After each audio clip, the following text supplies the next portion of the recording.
మిత్రులకు అభిమానులకు కాంగ్రెస్ ప్రభుత్వం ఏర్పడ్డ సందర్భంగా శుభాకాంక్షలు తెలియజేస్తూ ఈరోజు తొమ్మిది మండల కేంద్రంలో 139వ కాంగ్రెస్ పార్టీ ఆవిర్భావ దినోత్సవాన్ని పురస్కరించుకుని వాళ్ళ జెండా కార్యక్రమాన్ని ఆవిష్కరించడం జరిగింది. 139 ఏళ్ల చరిత్ర కలిగిన ఈ పార్టీ భారతదేశ పునాదుల మీద ప్రపంచంలో ఉన్నటువంటి అన్ని దేశాలలో ఇవాళ భారతదేశాన్ని అగ్రస్థానంలో నిలిపిందంటే కాంగ్రెస్ పార్టీ కృషి ఉందని చెప్పేసి ఈ సందర్భంగా తెలియజేస్తా ఉన్నాను.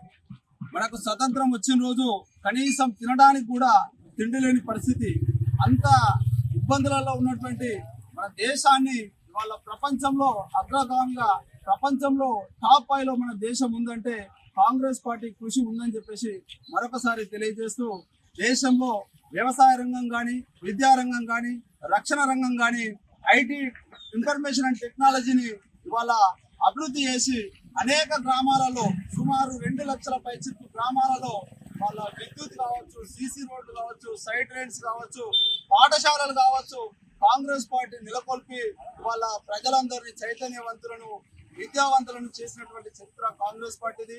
అలాగే మనకు తెలంగాణ రాష్ట్రాన్ని ఇచ్చినటువంటి శ్రీమతి సోనియా గాంధీ గారు ఇవాళ కానుకగా తెలంగాణ రాష్ట్ర ప్రజలందరూ మన ప్రభుత్వం ఏర్పాటు చేయడంలో కృషి ఉందని చెప్పేసి మరొకసారి తెలియజేస్తూ, వారందరికీ, రాష్ట్ర ప్రజలందరికీ దూల్మిట మండల పక్షాన మరొకసారి మనస్ఫూర్తిగా కృతజ్ఞతలు తెలియజేస్తా ఉన్నాము.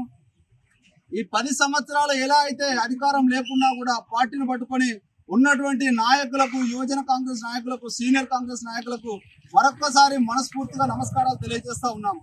ఎందుకంటే అధికార పార్టీ ఉందంటే ఆ పంచాన పోయేటోళ్ళు కొంతమంది ఉంటారు. కానీ 10 ఏళ్ల కష్టకాలంలో కూడా ఎన్నో ఇబ్బందులు ఎదుర్కొని అధికార పార్టీ నుంచి ఒత్తిడులు వచ్చినా కూడా కష్టకాలంలో పార్టీని పట్టుకొని ఎవరైతే ఉన్నారో వారందరికీ పేరు పేరున ఉదయపూర్వక నమస్కారాలు తెలియజేస్తూ, ఇప్పుడు 10 ఏళ్ల అనంతరం వచ్చినటువంటి పార్టీలో మన పార్టీ తీసుకొచ్చినటువంటి 6 గ్యారెంటీలు ఏవైతే ఉన్నాయో ఆ గ్యారెంటీలను కూడా ప్రతి అర్హత ఉన్నటువంటి లబ్ధిదారులకు చేరవేయాల్సిన బాధ్యత మన అందరి పైన ఉన్నది. ఎందుకంటే ప్రభుత్వం ఏర్పడ్డది, అసలు సమస్య, అసలు సవాల్ ఇప్పుడు మన ముందున్నాయి. ఇవాళ మిగులు నిధులతో ఏర్పాటు చేసినటువంటి తెలంగాణ రాష్ట్రంలో 6,50,000 కోట్ల అప్పులతో మనకు కేసీఆర్ గారు, మాజీ ముఖ్యమంత్రి గారు కాంగ్రెస్ పార్టీ చేతిలో పెట్టడం జరిగింది. దివాలా రాష్ట్రంగా ఏర్పాటు చేసి ఇవాళ కాంగ్రెస్ పార్టీ ప్రభుత్వం నడిపించాలంటే పెను సవాళ్లతో కూడుకున్న విషయం.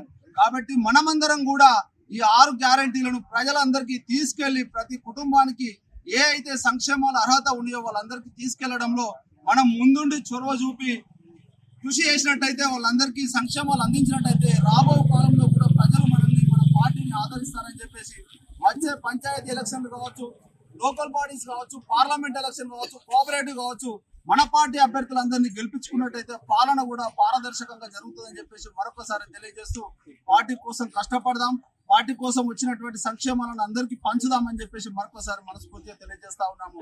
జై కాంగ్రెస్! రేవంత్ రెడ్డి గారి నాయకత్వం, ప్రతాప్ రెడ్డి గారి నాయకత్వం.